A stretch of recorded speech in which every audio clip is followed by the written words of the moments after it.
Come to Helmuth Ford, home of the lifetime powertrain warranty. Hi, this is Stacy from Shuttler Insurance Services. Come see me on the east side of the square in Sigourney for all your insurance needs. The City of Sigourney will be accepting bids for the removal of snow from various locations in the city. All sealed bids must be received by 4 p.m. on Monday, January 19th, 2026, at the City Clerk's Office, 100 North Main Street, Sigourney, Iowa. The snow and ice must be removed in a timely manner and according to the City Code of Ordinances. Proof of liability insurance will be required. You may review a copy of the contract by contacting the City Clerk at City Hall. The City of Sigourney is an equal opportunity employer. Watt Cheer Fire and Rescue will have their soup supper this Saturday, January 17th from 5 to 7 p.m. The menu includes chili, potato soup, Wisconsin cheese soup, and dessert. Deliveries are available within Watt Cheer city limits. Call or text for deliveries. Stop by the Watt Cheer Fire Station at 414 South Barnes Street in Watt Cheer this Saturday from 5 to 7 p.m. for their soup supper and support Watt Cheer Fire and Rescue.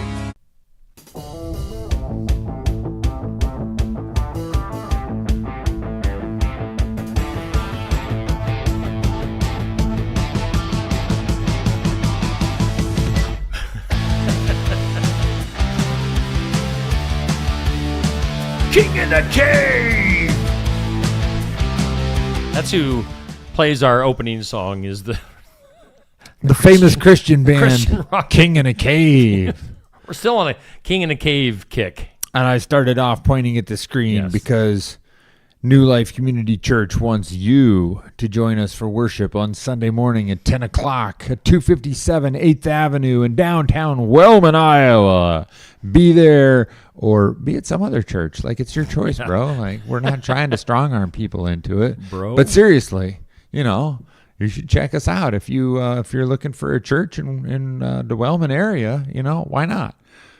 You might even get like some hip, cool 6-7 references. Yeah.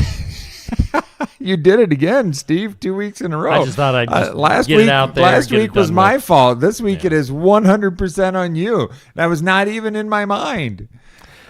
Speaking of hip and cool, you got a really cool sweatshirt for Christmas that you should probably show the viewing audience.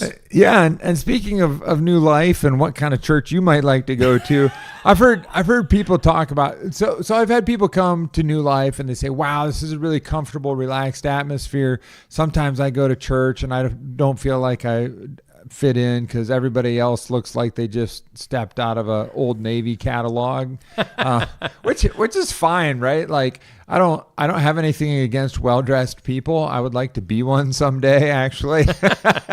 Kind of like rich people and good-looking people. I don't have anything against them. I would actually like to be like them. But so I told our church, some churches kind of have that Old Navy look, But at this church, our pastor looks like he just walked out of the ugly sweater section of Goodwill. So here's the sweatshirt Steve is talking about. There you go. Give everybody a. It's like you're representing your team right now. Yeah. So this says the Great Pepperonius, and you can kind of see that ogre-like creature there. You probably can't see close enough, but he's lizardish. Yeah, maybe T-Rexy. Yeah. He's shoveling peanut M&Ms into his mouth, Okay. and apparently this is what my daughters think of me. They think I'm an ogre who shovels peanut M&Ms into his mouth and wanders around the house bellowing, "Oh, I'm the Great Pepperonius," and 2 out of the 3 of those are true. Where does the pepperonius come from? So 10 years ago, our youngest daughter fell in love with the Netflix show Horseland. Okay. It was probably too dumb for Riley to have gotten interested in. Did she ever get into My Little Pony? Maybe a little bit. Okay. Yeah. Our girls were big My Little Pony fans back in the day. And actually, two of the girls were sick over Christmas. Like they were, had fevers on Christmas Day.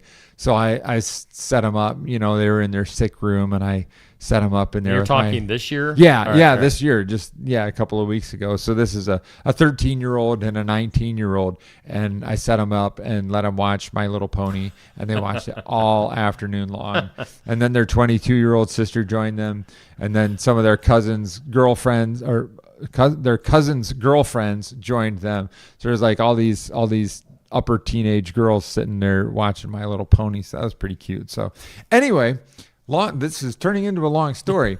So Kyla really loved the show Horseland. It was bad. Like it was so dumb. Was it a cartoon? Yeah, or- cartoon horses. And so she assigned everybody in the family a horse name. And my name was Pepper. Okay. That was my horse name, and her horse name was Scarlet, and I call her Scarlet to this day, and I don't think she's called me Dad in 10 years. So, so my name at home is Pepper, and then we give everybody. We have lots of silly names for lots of different people. So, you can make it sound kind of Roman if you put a onius on the end of it. Yeah. So I'm the great Pepperonius. All right.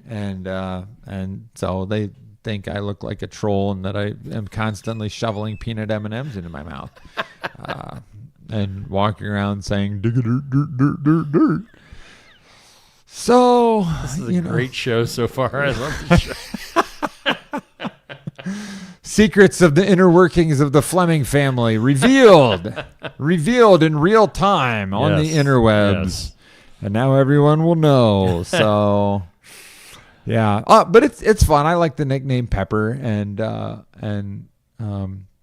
so a couple of years ago when I was coaching middle school, the middle school girls found out that I went by Pepper. So I've got all these kids running around calling me Pepper, and that was a lot of fun. So yeah, my girls designed this shirt and Pepperonius. got it embroidered up at Iowa State. We got a daughter in the graphic design program there, and so I'm proudly wearing my insulting sweatshirt all over the place. Very all cool. over the place. Do you ever feel insulted and disheartened and like all hope has fled your life because everybody thinks you're an ogre? Is this the transition This- into the actual show? Am I feeling the transition happening? This is the segue. All right. Watch how the pros do it. Watch how the pros segue. Yeah.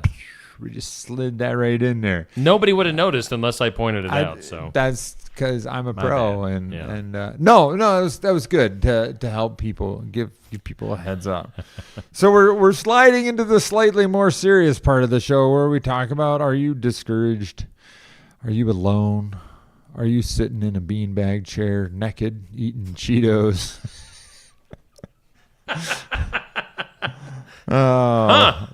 Little Ron White comedy there. You ever see that? The redneck comedy tour? not that particular segment. Okay, that was Ron White's thing. I like Cheetos though, so I mean I can get down with that. I'm not ever gonna sit in the beanbag chair in your house though. Nope. Nope. All right.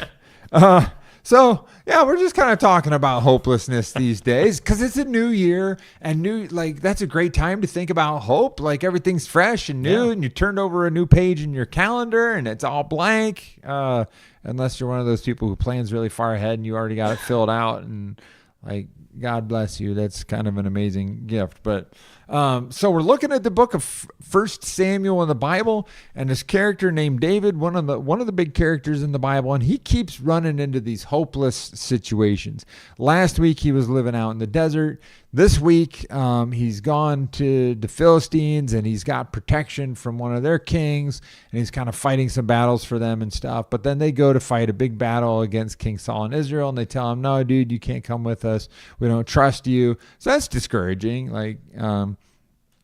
But so he takes his 600 men, and they go back home, and we're picking up the story in chapter 30, verse 1, chapter 30, book of 1 Samuel. David and his men reached Ziklag, that was their home, on the third day.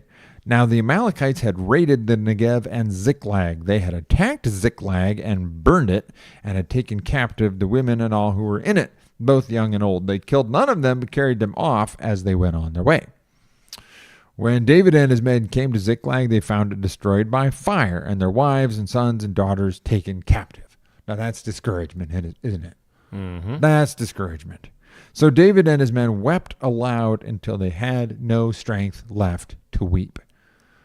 That's some serious weeping. And I think I get it. If I showed up and somebody had burned my house and taken my wife and all my kids and hauled them off to be slaves in some far-off weirdo desert land, I might lay on the ground and weep as well.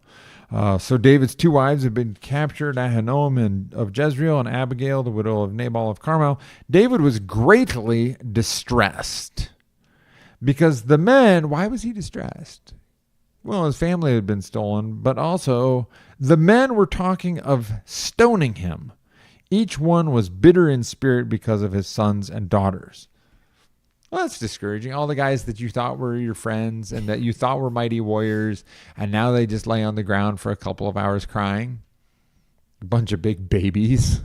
I know there was a bad situation. I don't blame people for crying in a situation like that. But seriously, they're warriors. And now their great response to this setback is like, let's kill our leader. Yeah. So they're talking about stoning him. So we listen carefully to the next words. But David strengthened himself in the Lord his God. He strengthened himself. Some translations read, he found strength. I don't like those translations. They might be right. I don't know Hebrew. So I really shouldn't criticize people who translate from Hebrew, people who are way smarter and better educated than me. But finding strength feels a little bit like he was just kind of like stumbling around. Oh, here's some strength. Oh, I'm so glad I found the strength.